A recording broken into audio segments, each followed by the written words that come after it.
Well, it's the middle of June, and it's that time to talk to Jan McNeely. Hello. Hi. And we're going to be talking about some things that are going on in the garden and things we should be doing in the garden this time of year. Well, luckily, there's not a lot that's really going wrong. There's so many things that are going right, but there's a few things to watch for. This is an example of a little fuchsia that was a lot bigger plant than this, but my granddaughter had it, and they had it in full sun on some stairs, so it got some concrete reflected heat and pot. fried it. Yeah. And so we cut it back, and it's coming back, and it has some new buds on it. So keep in mind that fuchsias are really liking some shade and not that hot afternoon sun, and especially reflected heat. She's going to be happy. Yep, it's coming back. And then we have a new plant to the garden, and we put this ligularia in, and usually we have pretty good luck, and what we found is it doesn't look so good, and you let me know that it just needs a lot more water than we've been giving it, so that's good to know. And it has some slug damage on it, which I knew that. So we've put some slug bait out, and it should look a lot better. This time of year, probably you would think slugs first, wouldn't you, before you look for any other kind of insect? Sure.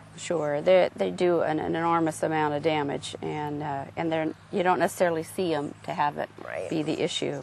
And so we use the phosphorus, the pet safe slug baits. Worry Free is one of them. Sluggo, escargot, and some others. So we hope that we'll clean this plant up, and it'll look better by the next time you see it. Definitely. Okay. And I notice this fuchsia is a little bit skinny on the bottom. Do you do some new pruning here? Well, what I do, any kind of flowering plant that hummingbirds are apt to feed off of, we keep in mind to keep those low. If you have cats around, keep those lowest flowers either pruned off or get them up higher so that they feed higher and the cats can't get to them.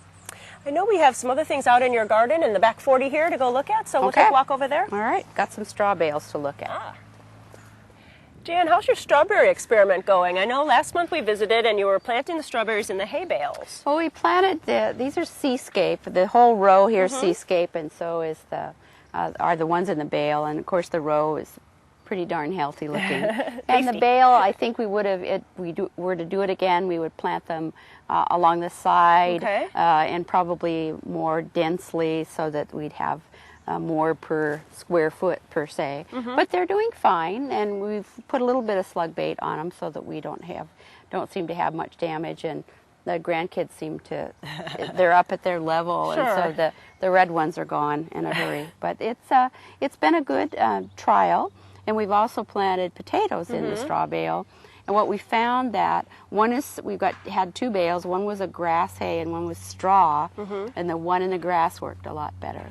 And it's breaking down faster, so it's obviously giving the potatoes more nutrients. So we'll see how that works. Maybe next month or the month after we'll take a peek and see what we have inside of there. So one of the reasons why we would do this would be to increase the square footage of strawberries or of potatoes. Yeah, or if you've got we had some bales around, so we thought we'd try it. What do you do with them, right? Just something new to try.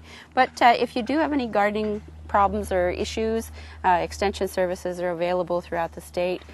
Call your local extension office and agents or Master Gardener volunteers, and look at the website, and you can find all the offices that way. And right now we're really in pretty good shape. Yeah, I think so. But it's so nice to have that hotline, so if you do have a question that you're so upset about and you can't get into a garden center, just pick up that phone, and we have the number right on the screen, or you can go to our website and we'll click you over to your websites. Right.